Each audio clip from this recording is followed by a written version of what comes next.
לך אתננה ולזרעך עד עולם, כי את כל הארץ אשר אתה רואה, לך אתננה ולזרעך עד עולם, לך אתן את הארץ הזאת, את הארץ הזאת, וברך כל מיני תבואתה לטובה, ותן ברכה על פני האדמה. לך אתן את הארץ הזאת, את הארץ הזאת, וברך כל מיני תבואתה לטובה, ותן ברכה על פני האדמה.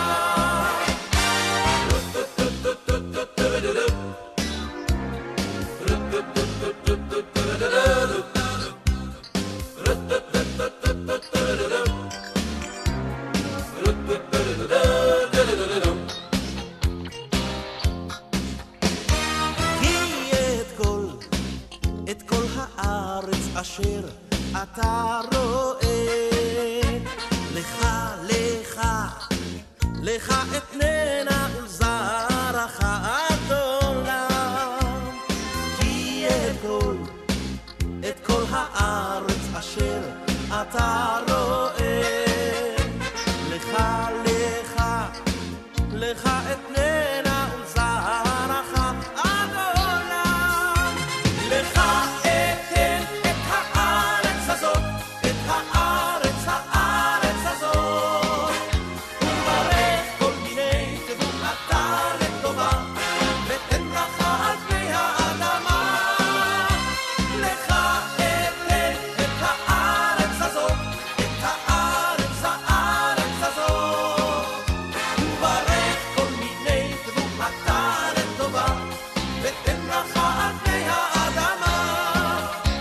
לך אתן את הארץ הזאת, את הארץ הזאת, וברך כל מיני תבואתה לטובה, ותן ברכה על פני האדמה. לך אתן את הארץ הזאת, את הארץ הזאת, וברך כל מיני תבואתה לטובה, ותן ברכה על פני האדמה. לך אתן את הארץ הזאת, את הארץ הזאת, וברך כל מיני תבואתה לטובה, ותן ברכה על פני האדמה. לך אתן את הארץ הזאת, את הארץ הזאת, וברך כל מיני תבואתה לטובה, ותן ברכה, ותן ברכה, ותן ברכה על פני האדמה.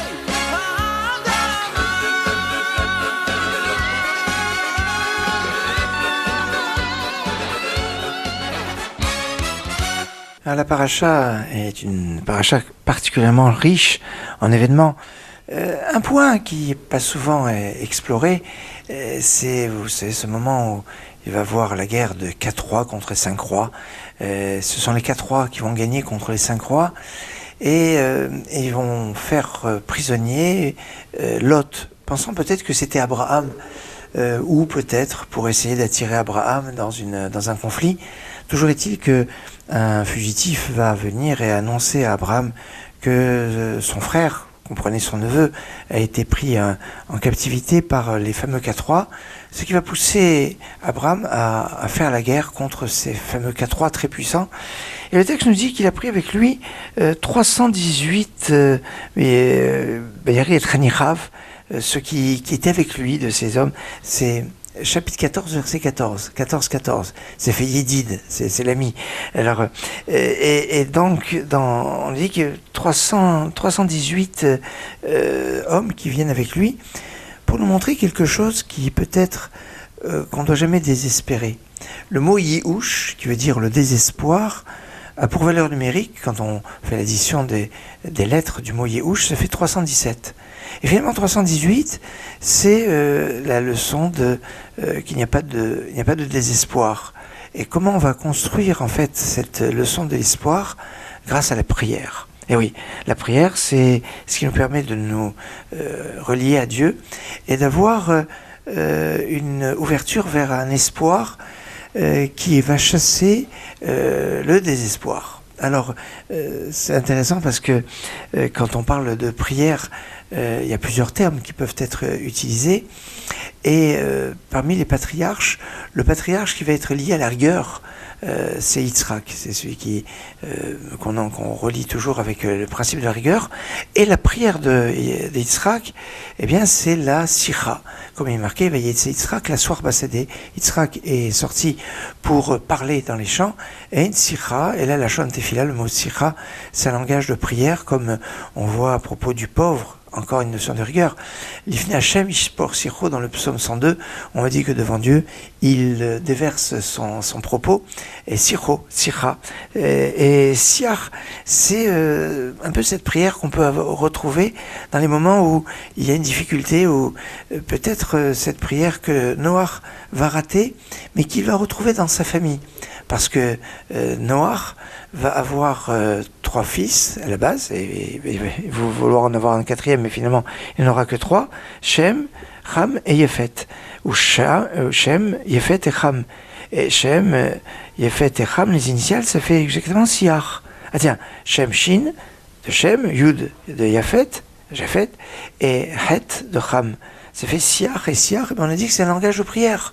La prière de Yitzhak, la prière qui est cette prière où on peut retrouver un espoir, même quand il n'y a plus d'espoir. Et Siach, Shin 300, Yud 10, Het 8, ça fait 318. En effet, peut-être que la force avec laquelle Abraham va partir pour faire la guerre contre ces fameux 4 rois très puissants, mais c'était cette force de la prière, cette prière qui est une puissance extraordinaire, où on a conscience que Dieu est notre aide. Dieu est notre aide, oui. C'est le nom de son serviteur, Eliezer. Eliezer, dont la valeur numérique est aussi 318. Alors, on a dit, certains vont dire, en fait, il a pris avec lui que juste son serviteur Eliezer. Et tous les deux, ils ont fait la guerre peut-être particulière contre ces fameux 4 rois. Eliezer, 318, c'est ça, les fameux 318 dont on nous parle. Mais peut-être que Eliezer, mon Dieu, Élie, mon Dieu, Ezer, c'est mon aide. Eh bien, c'est cette prière Siach qu'on a évoquée tout à l'heure, dans la valeur numérique aussi 318, de cette confiance dans la prière que Abraham avait avec une certaine matérialisation à travers ce serviteur qui s'appelait Eliezer, dont la valeur numérique est 318, qui est ce point, ce cran au-dessus du désespoir qui se fonde sur la prière. Et dans cette prière, il y a une notion d'espérance et de force. Noten la Yaref Kohar, qui donne à ceux qui sont fatigués de la force. C'est une bracha, une bénédiction qu'on fait chaque matin. Noten la Yaref Kohar. Une bracha d'ailleurs qui a fait couler beaucoup d'encre, parce que d'après le Shulchan Aruch, d'après Rabbi Yosef Karo dans le Shulchan Aruch, c'est une bénédiction que l'on ne doit pas faire parce qu'elle ne figure pas dans le Talmud. Et bénédictions qui sont pas dans le Talmud, en général on ne les fait pas. Mais sous l'influence des Mekoubalim, des Kabbalistes, elle va prendre sa place. Et aujourd'hui, tout le monde fait cette bénédiction, Noten la Yaref Kohar, qui donne à ceux qui sont fatigués de la force. C'est cette phrase, elle est basée en fait sur un verset dans notre Haftara de cette semaine, que Hachem va renouveler cette notion de force, cette force Vekoye Hachem Yahalifu Koach.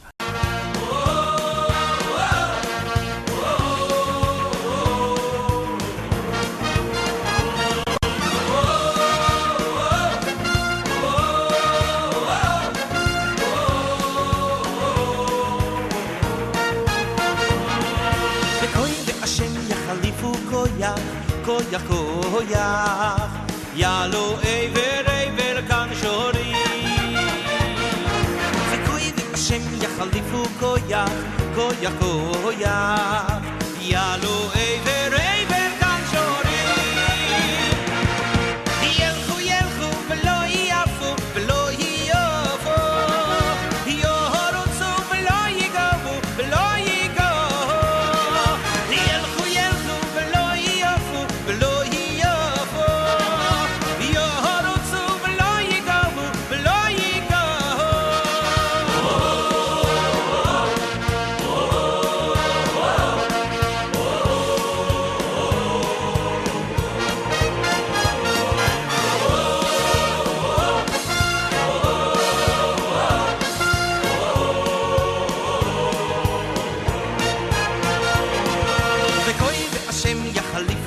koyach, koyach, koyach.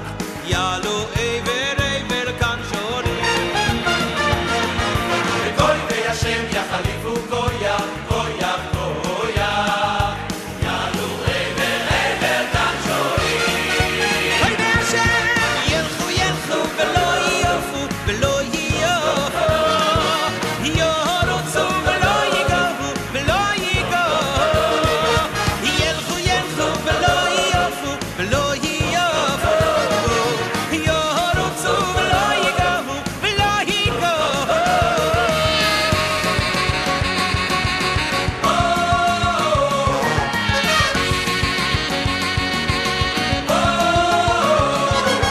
Nanai, nanai, nai, nai. Nai, nanai, nai, nai. Koy ve Hashem, koy ve Hashem, koy ve Hashem, koy ve Hashem. Yelchu, yelchu, velo yofu, velo yofu. Yorotzu velo yigavu, velo yigavu. Yelchu, yelchu, velo yofu, velo yofu. Yorotzu velo yigavu, velo yigavu. Oh, oh, oh, oh,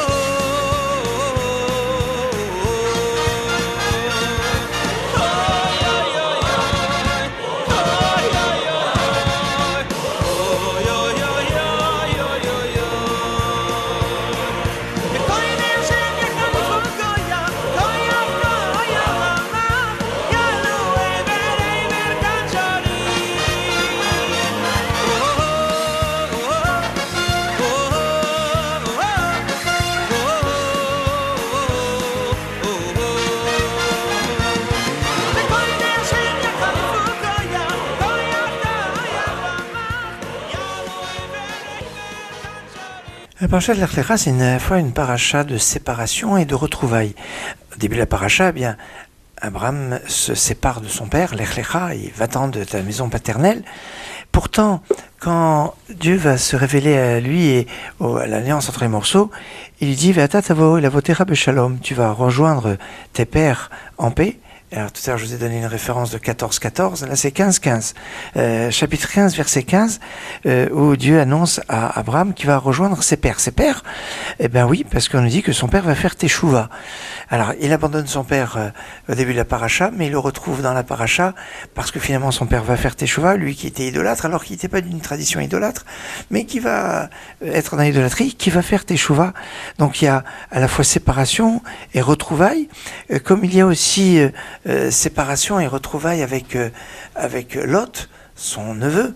Ils étaient ensemble. Lot part avec son oncle de Haran, de Urkazim suivant les commentaires, mais enfin a priori de Haran c'est le plus simple. Et puis jusqu'en Eretz Israël, ils descendent en Égypte ensemble. Ils reviennent, ils sont immensément riches. Ils sont immensément riches. Oui, Abraham a certaines richesses parce qu'on lui a fait des cadeaux, parce que c'est le mari de Sarah et que on pensait que c'était le frère de Sarah, et alors on lui a remis des cadeaux. Mais Lot, eh bien Lot va s'enrichir parce qu'il va se taire. Et oui, parce que finalement, quand Abraham dit que Sarah est sa sœur, il y en a un qui peut dire, mais non, c'est pas sa sœur à lui, c'est ma sœur à moi, parce que c'était vraiment sa sœur. Sarah était la sœur de Lot. Et Lot aurait pu dire non, c'est ma sœur, c'est à moi qu'il faut faire des cadeaux. Et finalement, il se tait, mais en se taisant, il a un mérite extraordinaire, il va être très riche. Alors cette richesse, vous savez, des fois l'épreuve de richesse est terrible. Au passage, c'est important de se taire. Alors, il y a des moments où il faut se taire, comme quand on est à la synagogue, pour ne pas parler. Hein, ça, c'est quelque chose de fondamental. Et ça permet de s'enrichir. Voilà, une clé de richesse, d'enrichissement à travers le silence que l'on peut observer et garder quand on est à la synagogue. C'est de discussion, on participe à l'office, etc. Mais Lot qui devient riche et qui se permet des choses que Abraham ne permet pas. La terre ne lui appartient pas encore, il obligeait ses hommes à museler ces animaux pour qu'ils ne broutent pas n'importe où, n'importe quoi, parce que c'est du vol, alors que l'autre se disait, bon, de toute façon, cette terre va nous revenir, alors on peut, non, on doit avoir de la précision et de la finesse dans notre comportement et surtout de la moralité. Et à cause de cela, Abraham va dire à Lot, eh ben, il faut se séparer. Hipared, se séparer, c'est intéressant parce qu'il y a le mot péred. Peut-être que Lot était attaché à Abraham parce qu'il disait Abraham n'a pas d'enfant, donc ça va être moi son héritier. Il est comme un mulet, une pérède qui ne peut pas avoir d'enfant. Mais Dieu a annoncé à Abraham qu'il va avoir une descendance qui sera vraiment, qui descendra de lui biologiquement. Donc il va avoir cette séparation, mais Abraham va retrouver Lot puisqu'il va le délivrer, mais après il va le laisser faire ce qu'il veut, mais il va continuer à vivre à Sodome, et c'est la paracha la semaine prochaine qui évoquera ce qui va se passer. Donc on a comme ça des choses qui sont pas évidentes dans notre paracha, comme tout début de la paracha, quand on dit Lech Lecha, va-t'en, mais d'où? Alors, Meretz la terre de ta terre natale, est-ce que la terre natale d'Abraham c'était Ur-Kasdim? Et donc, comme dit Rashi, ça veut dire que il fallait s'éloigner encore plus d'Ur-Kasdim parce qu'à ce moment-là, il était à Haran, ou est-ce que cet ordre c'était déjà quand il était à Ur-Kasdim et au début le père d'Abraham est parti avec lui, ou alors non, l'origine d'Abraham c'est à Haran, c'est pas Ur-Kasdim, et quand il dit pars de ton lieu natal, c'est vraiment de Haran. Ah, après ils sont partis à Ur-Kasdim, ils sont repartis de Ur-Kasdim. Les textes est pas évident, il est clair, mais il est d'une richesse vraiment marquante pour nous donner de nombreux enseignements qui sont fondamentaux et qui peuvent nous servir pour notre vie de tous les jours. À propos de la vie de tous les jours, j'aimerais attirer votre attention sur le fait que nous sommes passés en horaire d'hiver depuis dimanche dernier, et donc dans l'entrée de Shabbat, ça va être d'une semaine sur l'autre, on a à peu près 10 minutes d'avance quand on se rapproche de l'hiver, et chaque semaine c'est 10 minutes plus tôt. Cette semaine par rapport à la semaine dernière, c'est 1h10 puisque nous avons changé d'heure, et donc le soleil lui n'a pas changé d'heure, et donc il y a cette équivalence. Ça veut dire que dans tous les préparatifs et aussi l'incidence sur l'horaire de la prière à la synagogue, un certain nombre d'incidences, et c'est pour ça qu'il faut être particulièrement, je dirais, vigilant et faire de telle sorte à ce qu'on doit toujours accueillir le Shabbat et pas que le Shabbat nous bouscule. J'ai l'occasion, et c'est peut-être l'occasion de le rappeler, on doit avoir une Tosefet, c'est-à-dire que avant le coucher du soleil, on doit être rentré dans le Shabbat. Le coucher du soleil, c'est l'horaire limite, où là après il n'y a plus à négocier, mais on doit au moins avoir quelques minutes avant le coucher du soleil pour faire rentrer le Shabbat avant. Alors, dans les calendriers, il y a une Tosefet, il y a un rajout qui est déjà prévu de 18 minutes. Ça veut dire l'horaire qu'on annonce, c'est 18 minutes avant le coucher du soleil, et en cas de nécessité, on peut un peu mordre sur ces fameuses 18 minutes. Alors d'un côté je vous dis cela, mais c'est pas idéal, il faut faire une Tosefet. Mieux encore, la Tosefet, c'est pas de 18 minutes qu'il faut la faire, c'est même de 30 minutes. C'est comme ça, j'ai l'occasion de l'expliquer de nombreuses fois à l'antenne et de le répéter, de le dire, parce que les grands maîtres de notre génération nous l'ont répété plusieurs fois, et c'est marqué aussi dans les textes anciens que l'idéal est de faire entrer le Shabbat 30 minutes avant le coucher du soleil. Ça veut dire que l'horaire que l'on trouve dans les calendriers, eh bien, on avance encore de 12 minutes avant. Et je vous le dis justement, cette veille de Shabbat Lech Lecha, où on est justement en horaire d'hiver, parce que le Fum Tzara, en fonction de l'effort, on a le mérite et le salaire. Alors, faire entrer Shabbat plus tôt, c'est un zchut extraordinaire, ça mérite qui est une protection, mais qui permet aussi d'essayer de hâter la venue du Mashiach, puisque la venue du Mashiach, ce sera un peu le Shabbat de l'humanité. Et donc, faire entrer le Shabbat plus tôt, c'est demander à Dieu d'arriver à une Géoula, une délivrance plus tôt. C'est transformer ce qui est profane en Kodesh, et c'est ça, l'Asot et à Shabbat, faire le Shabbat. Comment on fait du Shabbat?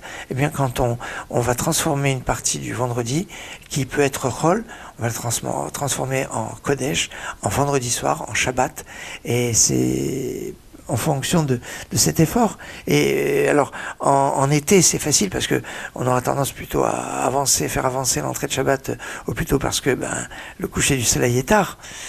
Oui, alors systématiquement, on fait rentrer le Shabbat beaucoup plus tôt.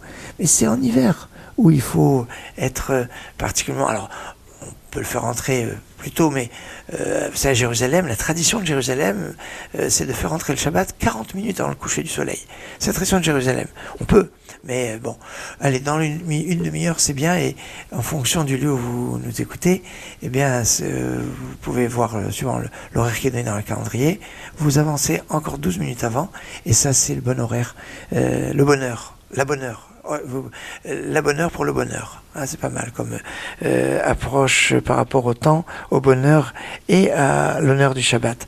Il va être temps pour moi de vous souhaiter Shabbat Shalom, Git Shabbos, Shabbat Shalom ou Mevorach, et de vous souhaiter une soirée bien riche en études, et pas seulement d'être fatigué, mais d'étudier, parce que dans la journée de Shabbat, elle est plus courte, puisqu'on va se lève plus tard par rapport au lever du soleil, et donc la journée de Shabbat est plus courte, pour nous permettre peut-être d'étudier un petit peu plus le vendredi soir. Shabbat Shalom, Git Shabbos, Shabbat Shalom et Mevorach.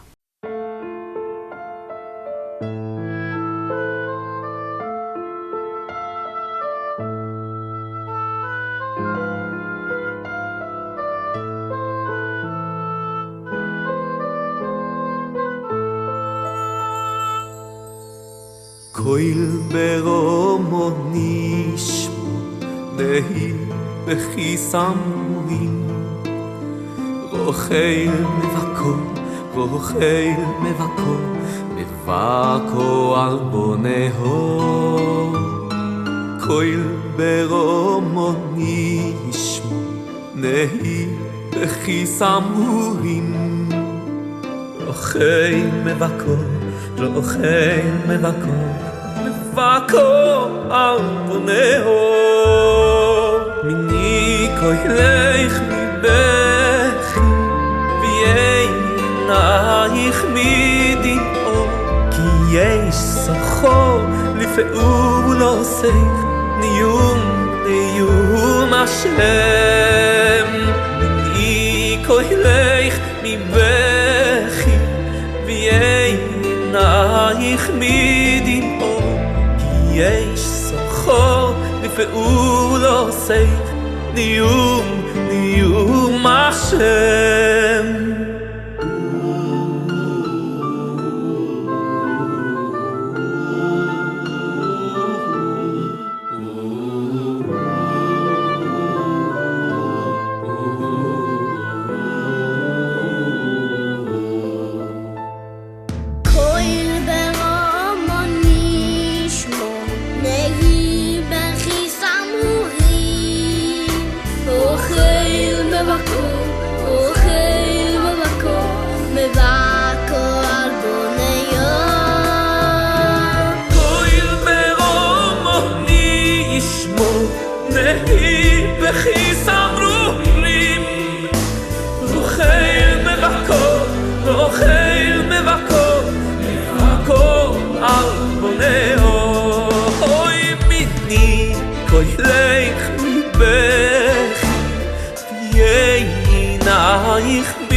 נiyum Hashem Mini koilech mi bechi V'yeinaich midim'o Ki yesh socho לפעולותיך נiyum Hashem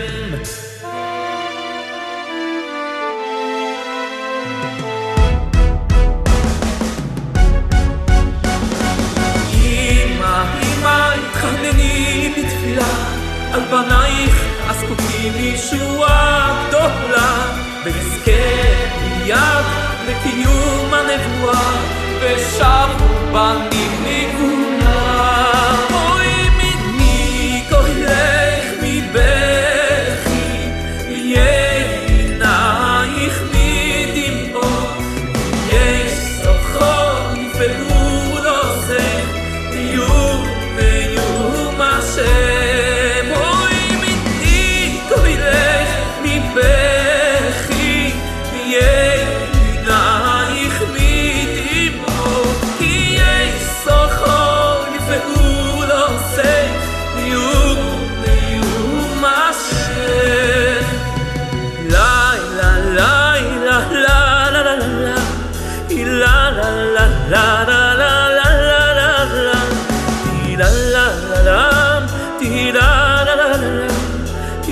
la la la la la la Hoy minni kohlech mi bechi V'yeinayich midim o Yesh sochor ve'urosech Niyum Hashem minni kohlech mi bechi V'yeinayich midim o Yesh sochor ve'urosech Neum Hashem Ki yesh sochor לפעולותיך ושובו בונים לגבולות